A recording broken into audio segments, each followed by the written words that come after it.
A exportação de produtos agrícolas é responsável pela maior entrada de dólares no Brasil. Soja, carnes, café e açúcar estão entre os 10 principais itens vendidos lá fora. Só com a Ásia, Europa e Oriente Médio, o país faturou mais de 120 bilhões de dólares em 2018. Mas o sucesso das exportações do agronegócio, que cresceram nos últimos 15 anos, pode estar em risco. O novo presidente, Jair Bolsonaro, manifestou a intenção de mudar a embaixada brasileira em Israel de Tel Aviv para Jerusalém. Os países árabes compradores da carne brasileira não gostaram da ideia. Ao falar da China, Bolsonaro alertou, abre aspas, os chineses não estão comprando no Brasil, eles estão comprando o Brasil. Fecha aspas. Os chineses, nosso maior parceiro comercial, ficaram preocupados. E agora? O novo governo pode prejudicar o agronegócio brasileiro? Quem analisa o quadro político-econômico na agenda econômica de hoje é Humberto Formiga, consultor do Senado especializado em agricultura. Humberto, muito obrigada pela sua presença aqui na agenda econômica. Eu que agradeço. Então, a gente está nesse quadro, né, um novo governo começando, uma negociação que já está uma parceria comercial aí muito grande com os chineses e Oriente Médio. Como é que você vê, há riscos para esse comércio bilateral? Essas primeiras declarações do presidente e também de uma parte da equipe econômica que está sendo montada causou alguma apreensão e causa preocupação também entre as pessoas que estudam o setor. Pelo seguinte, o país tem uma tradição pacifista de não se meter em conflitos internacionais para tumultuar ou piorar as situações ou as relações entre as nações. Normalmente, a situação brasileira é de se resguardar como um mediador, como um moderador. Então, quando o principal expoente de governo vem a público dizer que vai se envolver numa questão que o país normalmente guarda alguma distância, mostra, de certa maneira, um despreparo que talvez, com o enquadramento do presidente como chefe de governo e chefe de Estado, melhore, como já se demonstrou nas retratações que foram feitas depois que os embaixadores dos países árabes e mesmo dos representantes do governo chinês passaram a visitar o presidente eleito. A gente espera que não seja levado adiante não sejam levadas adiante as declarações e principalmente as medidas, né? Se envolver, a gente sabe que na causa palestina, que é uma causa extremamente sensível, não é uma questão muito fácil, principalmente quando envolve interesses comerciais de um setor tão importante quanto o agronegócio brasileiro. Na questão palestina especificamente, o Brasil foi um patrocinador no pós-Segunda Guerra Mundial da criação do Estado de Israel, mas também sempre foi um patrocinador das devidas salvaguardas ao povo palestino, né? E você manteve-se ideologicamente centrado aí. Agora você numa posição ideológica mais à direita, mais vinculada à posição norte-americana, que também está mais à direita, então isso pode realmente ser um complicador? O agravante é que apenas 2 países desconhecem o direito do povo palestino em relação ao que eles pleiteiam. Nesse momento, apenas Estados Unidos e Guatemala se manifestaram. O Brasil é o terceiro a se manifestar. São 143 países da ONU que já se manifestaram após a Guerra dos 100 Dias, que foi em 1967, reconhecendo que o povo palestino tinha direito ao território hoje da Cisjordânia, da parte oriental de Jerusalém e mais o território da faixa de Gaza. Então, o Brasil é um desses signatários. Então, é surpreendente que agora o Brasil reveja a sua situação nessa questão internacional. Como é que você vê mudanças também no Ministério de Relações Exteriores, né? Há uns cerca de 20 anos, Itamaraty, antes da assunção do governo Fernando Henrique, Itamaraty não tinha uma importância econômica muito grande, mas ele desenvolveu um papel quase de representante econômico em alguns momentos. Os embaixadores, quando vêm ao Senado para Sabatina, são muito questionados sobre essa parte, especificamente as relações comerciais entre o Brasil e os países onde eles vão nos representar. com o novo chanceler, ele dá declarações também num sentido muito menos voltado para uma representação comercial e mais para uma representação de costumes. Isso pode dificultar as nossas relações ou não? Essa é uma relação estratégica. A questão é central no que diz respeito às relações comerciais do Brasil. Pelo seguinte, nós observamos na movimentação que vai resultar ou está resultando na montagem da equipe econômica que vai haver uma centralização dessas estratégias. A gente observava antes, desde o governo Fernando Henrique, esse papel de vanguarda das relações internacionais na abertura de mercados, nas negociações comerciais, principalmente as bilaterais, e hoje nós observamos que, pelo que tem sinalizado o ministro da Economia, que será um superministro no futuro governo, está havendo uma aglutinação de poderes sob o manto do Ministério da Economia, do futuro Ministério da Economia. Então, o planejamento, a Fazenda e o Ministério de Desenvolvimento, Indústria, Comércio e Serviços está vindo para o mesmo guarda-chuva.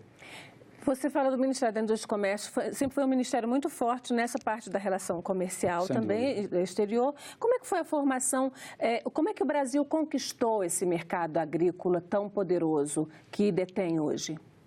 Foi através de várias ações, não tinha uma linha, né? Foi mais de tentativa e erro, mas principalmente pelo canal de relações exteriores e também pela reorganização do Ministério da Agricultura em função dessas relações internacionais que levavam a acordos bilaterais ou acordos multilaterais também. Então, hoje você tem no Ministério da Agricultura a Secretaria de Relações Internacionais, que está muito envolvida, levou bastante adiante os planos, os projetos do ministro Blairo Maggi, principalmente, mas já com a ministra Cátia Abreu tinha feito algumas conquistas e tem feito esse papel de expandir as relações comerciais, principalmente das transações do agronegócio. Como a gente falou no começo, o agronegócio é hoje uma das principais fontes de dólares de renda no Brasil no comércio exterior. A gente tem os dados aqui, são dados coletados nos próprios sites do Ministério da Agricultura e no Ministério da Indústria e Comércio que dão uma ideia desses principais produtos exportados, né? Dos 10 mais importantes da pauta geral de exportação, 5 são agrícolas. O complexo soja, que é fenomenal, 42,7% no que tange à agricultura, as carnes 14,3%, e aí as proteínas, como se chama, né, bovina, aves e suínos, café, sucro alcooleiro e produtos florestais também. Como é que está a manutenção, como é que é para você a importância disso na produção interna nossa, no desenvolvimento da nossa economia? O que é importante observar é que se não fosse o desempenho do agronegócio, de todos esses complexos, essas cadeias, nós teríamos tido em 2016 um déficit nas relações comerciais. E em 2017, possivelmente, teríamos reproduzido também esse déficit. Então, o que nós observamos nos últimos anos, depois da crise que se intensifica de 2014 em diante, é que acontece uma primarização, ou seja, o Brasil está exportando menos produtos elaborados em sua balança comercial e mais produtos básicos, os chamados produtos primários, entre eles a soja, que passou a ser a ponta de lança desse processo. O que, de certa maneira, é preocupante porque acaba virando uma monocultura. A gente está virando uma grande fazenda de soja? Essa é a preocupação. É que, da forma que as coisas têm acontecido nos últimos anos, desde 2014, a degradação das relações comerciais, principalmente na dificuldade de exportar manufaturados, tem levado o Brasil a essa primarização que representa exportar pouco valor agregado. E quando a gente observa do lado das importações brasileiras, sobretudo das que não fazem parte do agronegócio, esses produtos importados têm um valor muito elevado, são normalmente eletrônicos, linha branca, computadores, tecnologia, que representa para o Brasil um custo imenso se ele tiver que pagar com sacos de soja e sacos de milho sem valor agregado. Então, a gente pode plantar soja e milho em tudo, mas o que a gente exporta de commodities não dá para pagar o que a gente importa em termos de produtos manufaturados, industrializados. Tem sido suficiente. Os números mostram que tem sido suficiente. Nós observamos, de 2000 para cá, que houve um período que é chamado o período de agroinflação no mundo inteiro. Né? A gente observa que o mundo está se urbanizando, né? Não é só o Brasil. O Brasil até é vanguarda nesse processo, porque se nós observarmos a evolução da população brasileira, a população urbana ultrapassou a população rural ainda na década de 60, na passagem de 60 para 70. O mundo se tornou urbano nesse sentido. Ou seja, hoje o mundo já é urbano, a maior parte da população está na zona urbana, a população brasileira, mais de 85% está nas cidades, né? Sim, mas o mundo só experimentou esse processo em 2005.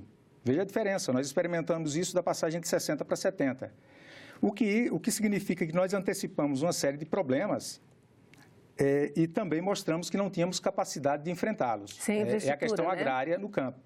As cidades não estavam preparadas para receber esse deslocamento resultante da modernização da agricultura, e o que nós temos hoje, como efeito colateral, é um inchaço das cidades, das periferias principalmente, dos morros. Essa população veio sem nenhuma capacitação para a cidade, no momento em que a indústria estava cortando postos de trabalho, por conta desse fenômeno que nós já colocamos, uma precarização da pauta de transformação, da indústria de transformação. Então, nós temos uma desindustrialização que se observa de 85 até hoje esse processo de desindustrialização é muito forte, e, ao mesmo tempo, uma primarização que faz com que a economia brasileira retorne aos patamares da primeira metade do século XX. Então, quando dependia de café e açúcar, basicamente. Hoje a gente depende de café e soja. Vamos mostrar um pouquinho, a gente tem um outro gráfico que mostra quem são os países. E aí um pouco daquela nossa preocupação inicial. Se a gente pegar aqui como bloco, né, Ásia, e aqui o principal grande comprador é China. 39% é responsável por 39% das importações. Europa, de quase 20%. América do Norte, pouquinho mais de 15%. E os nossos vizinhos também se igualando à América do Norte. Quando o presidente e alguns dos seus ministros se declaram que vão se aliar aos Estados Unidos, porque aqui na América do Norte temos também Canadá e México, em detrimento talvez da Ásia e da própria Europa, que foi classificada já como antiquada, não é preocupante quando a gente vê essas declarações aliadas a essa participação no comércio? Tem como exportar? A Ásia e a Europa, se quiserem, podem substituir as importações brasileiras ou não tem de quem comprar? Vão ter de comprar da gente mesmo, por menos que gostem? Eu entendo que brigar com a China, por exemplo, comercialmente, nesse momento, é um erro grave. Os Estados Unidos o fazem por razões diferentes. Eles têm interesse, eles têm um déficit comercial muito forte e fazem por conta disso. Eles querem uma maior penetração na China e querem que a China compre muito mais dos Estados Unidos, mais mercadorias com valores agregados. O Brasil não tem razão para isso, porque a China compra muito fortemente do Brasil. No entanto, o que nós observamos é o seguinte: o que poderia ser negociado com a China? Uma melhoria na qualidade das exportações, porque se nós observarmos 2017, a China é o principal comprador ali da Ásia, mas principalmente de soja em grãos. E 2018 também. 2018 está caminhando para isso, ainda os números não estão fechados, mas está caminhando para isso. Então, tem comprado muito pouco produto manufaturado do Brasil e comprado mais produtos primários, principalmente soja. O que é preocupante é porque nós estamos caindo na armadilha de ficarmos soja dependentes, digamos assim, e ficarmos dependentes também de um gigante como a China, que tem um poder de barganha imenso. A gente teria como vender outros produtos industrializados a partir da soja, ou o ideal, do seu ponto de vista, seria migrar, seria diversificar essa Sim, pauta? a cadeia da soja, ela tem produtos que oferecem valor agregado, como o óleo, como as rações, como a carne, como processados de soja. E aí a gente ganha mais? Ganharia mais porque os valores são maiores, os valores desses produtos. A gente abriu um pouquinho aquele gráfico anterior, onde mostra exatamente o que é que a gente vende para quem, né? E aí esse primeiro gráfico, a ideia é exatamente mostrar as proteínas. A gente tem tanto na proteína bovina, a China em primeiro lugar, a aves China em segundo lugar e proteína suína também, a China em segundo lugar. Quer dizer, a China é quase que onipresente também aqui, né? Sim. Controla aqui. Começa a ter uma dependência em relação à China, a um parceiro, uma concentração muito forte, assim como em relação à soja. Mas o que é interessante de observar é que, diferentemente daquela primarização que aconteceu na primeira metade do século XX, o que nós temos hoje é uma primarização que é deletéria, não é muito bom para a economia nacional, mas nós temos uma diversidade. É essa a diferença em relação àquilo que aconteceu no século passado. Hoje nós temos uma diversidade de parceiros comerciais e uma diversidade de pauta de exportação. Então, o agronegócio hoje é um setor que exporta muito por ganhos de produtividade e por vantagens comparativas, mas que essas vantagens estão distribuídas em vários setores, eles não estão concentrados apenas em soja. Isso é acidental, essa exportação de soja está concentrada assim. A gente tem, então, esse mostra a proteína e no que fala de grãos, no gráfico seguinte que a gente tem aqui, que mostra a produção, a nossa exportação de grãos, a soja, a China compra 79% da nossa soja Isso. exportada e praticamente in natura, né? É disso que estamos falando, essa é a parte preocupante. Mas quando nós observamos que entram parceiros não tradicionais, como Irã, Arábia Saudita, normalmente países do mundo árabe, onde o Brasil tem expandido muito suas relações comerciais nos últimos anos, inclusive parceiros que têm feito investimentos importantes aqui dentro, inclusive no agronegócio. Essa diversidade é que é saudável para a economia, é que nos dá um certo conforto de seguir aquele conselho de não colocar todos os ovos na mesma cesta. Quando você fala de investimentos importantes desses parceiros aqui, está em discussão a questão da venda de terras de produção em grande escala para estrangeiros. Isso não é um risco? Mas não só isso. É um risco, mas está dentro do recorte constitucional. A Constituição permite que estrangeiros comprem terras no Brasil, desde que seja limitado a 2.000 hectares. Não é essa a questão, esse não é o ponto central. A transferência de investimentos para o Brasil, ela se beneficia quando esse investimento se dá em setores do agronegócio, porque o agronegócio ele é mais amplo porque é um conceito que foi trabalhado nos anos 50 por professores lá de Harvard, e quando eles elaboraram esse estudo do agronegócio, eles verificaram que o setor de insumos, aquilo que acontece fora da fazenda, era fundamental, só que ele representava em torno de 10% do movimento global desse grande sistema de negócio chamado agronegócio. Dentro da fazenda, você teria em torno de 23% a 25% dos valores agregados em relação ao PIB dos países, e a grande movimentação, a maior representação estaria na indústria de transformação desses produtos primários, e na distribuição dessas mercadorias em direção... Mas a gente aí não conseguiu nada, a gente só tem a fazenda, a gente não tem os insumos, que a gente importa quase tudo, e a gente não tem a produção agregada. Por exemplo, na questão dos insumos, nós temos parcerias de fornecimento, importamos bastante da Rússia e da China. A China é um grande exportador. A preocupação em relação ao agronegócio é que a China também está se modernizando no que diz respeito às relações trabalhistas. É um país que ainda é rural, né? Índia e China, para se ter uma ideia, vão colocar até 2050 em torno de 2 bilhões de pessoas nas cidades. Então, até 2050, isso é uma coisa extraordinária. Mas esse movimento, ele já se observa agora, e à medida em que se urbaniza, as relações vão mudando, a mão de obra se torna mais cara, e as matérias-primas que servem de insumo para o nosso setor agropecuário começam também a ficar mais caros por conta desse processo de modernização da China nas relações trabalhistas. A gente está falando aqui no sistema de grande produção que usa produção intensiva, uso de água intensivo, desmatamento, agrotóxicos. Mas a gente tem lá na Europa um movimento que é contra os agrotóxicos, tem alguns países que já delimitaram data para banir os agrotóxicos. Como é que está essa modernização, que a gente poderia chamar de modernização da agricultura brasileira? A gente alcança isso?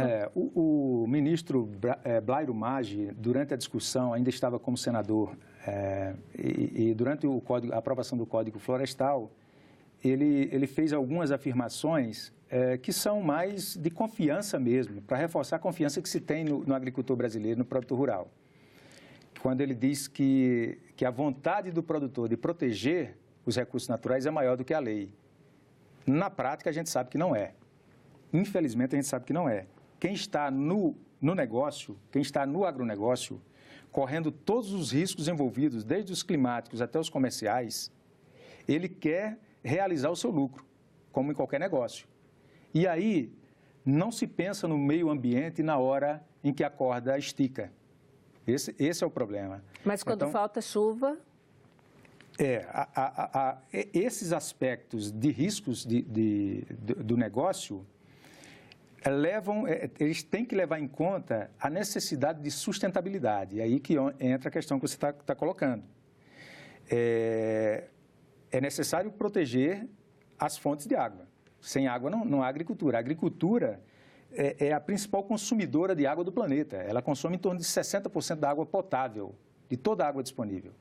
Felizmente, a água é um recurso renovável, ela vai e volta. Mas tem um processo, né, nessa ida e vinda da água, ela leva um recurso que leva milhões de anos para se formar, que é o solo. Se a água descer de qualquer forma, ela vai formar enxurrada e vai levar solo fértil, ela vai levar riqueza. Aquele adubo que a gente traz da China, que coloca sobre o solo, incorpora com máquinas e equipamentos, uma chuva forte pode levar aquilo para o rio, vai intoxicar uma fauna inteira, terá levado a principal fertilidade, a principal camada de fertilidade do solo e aquilo não se repõe mais. Quais são as perspectivas que você vê para a agricultura brasileira nos próximos 4 anos? Cresceu muito, a partir de 2005, a agropecuária, o agronegócio brasileiro, em razão de um aspecto conjuntural, eu diria até que sazonal, mas tem a ver também com essa urbanização da população mundial. A urbanização leva a um consumo maior de produtos alimentares e produtos com qualidade, com maior qualidade. O que significa isso? O mundo demanda cada vez mais alimento. O mundo está demandando mais alimento. O que foi a inflação de alimentos que se verificou a partir de 2005, que explica todo esse sucesso, ou em grande parte, pelo menos 50% do sucesso do agronegócio nesse período, de 2005 para cá? Essa demanda crescente por alimento, fibra e energia que o campo fornece, levou a um aumento inédito do preço das commodities agrícolas, entre elas as principais, milho, soja, carnes. E o agronegócio brasileiro se valeu muito disso no momento em que o mundo oferecia outras oportunidades. Nós estávamos tendo ali no governo Lula ainda um grande aporte de investimento externo, estava deixando o governo confortável em relação ao balanço de pagamentos. Nós tínhamos os preços ascendentes dessas mercadorias que nós já vendíamos lá fora. Então, a receita foi apenas intensificar a produção e aumentar a produção para que os dólares entrassem da forma que entraram, que permitiram que nós saíssemos de reservas irrisórias. Se você observar a passagem ali de 2000 para 2002, as reservas eram muito baixas e nós chegamos a reservas internacionais hoje de 380 bilhões de dólares. São respeitadíssimas no mundo inteiro. Esse quadro se mantém? Você vê esse quadro se mantendo, essa necessidade se mantendo? A maioria dos especialistas acredita que esse boom não acontecerá mais. Eu também concordo que não acontecerá. Mas eu observo que o mundo continua se urbanizando. Então, eu acho difícil que as commodities se mantenham apenas nesse patamar. Elas deverão ganhar, terão algum patamar de ganho, mas jamais será como se observou entre 2005 e 2011, ou até 2008, quando se deu a crise dos subprimes americanos. Então, para a gente melhorar um pouquinho mais, a gente vai para onde? O que você indica como caminho? O caminho passa pela modernização da gestão, né? Nós temos uma situação grave no campo hoje, que os dados do IBGE recentemente lançados mostram que nós temos um perfil de empreendedor rural extremamente desqualificado, do ponto de vista tem muita experiência porque tem vivência, isso é muito valorizado e tem que ser, mas uma baixíssima escolaridade, uma incapacidade, por exemplo, de interpretar uma análise de solo, de interpretar uma recomendação para a aplicação de agrotóxicos, volta à questão que você colocou. Como é que uma pessoa que 23% dos empreendedores rurais, por exemplo, não sabem ler sequer? Então, nós temos 50% desses empreendedores que têm um ensino básico, um ensino primário. Esses ainda conseguem, mas não conseguem fazer uma análise ou uma interpretação mais elaborada de nenhuma dessas tecnologias mais complexas. Isso é um problema sério, é um problema grave que o Brasil terá que enfrentar, seja estruturando assistência técnica ou de uma ou outra forma, montando canais de educação para esses produtores à distância, mas isso terá que ser superado. Isso é um problema de gestão. Mas nós temos problemas e quando a equipe econômica, né, embaixo desse esse superpoderoso ministério, mostra disposição de fazer uma abertura comercial inédita, nesse cenário é bastante preocupante, porque nós não fizemos sequer o dever de casa. Nós temos uma infraestrutura precária. Você imagina só, nós exportamos a maior parte da soja pelo porto de Paranaguá, quando poderíamos fazer por hidrovia. Nós temos problema de infraestrutura. Muito obrigada, Humberto, pela sua presença aqui na Agenda Econômica. Infelizmente, o nosso tempo se esgotou. E a gente vai ter conversa aí por mais um programa. Te agradeço. Eu que agradeço esse espaço aberto para a Consultoria Legislativa do Senado. Obrigado. E agradeço também a você que nos acompanhou até aqui. Se quiser baixar este programa ou indicar para alguém, acesse nossa página na internet, senado.leg.br/TV ou o canal no YouTube, youtube.com/TV Senado. Mande seus comentários e sugestões pelo telefone 0800 612211 ou pelo e-mail agendaeconomica@senado.leg.br. Até o próximo programa.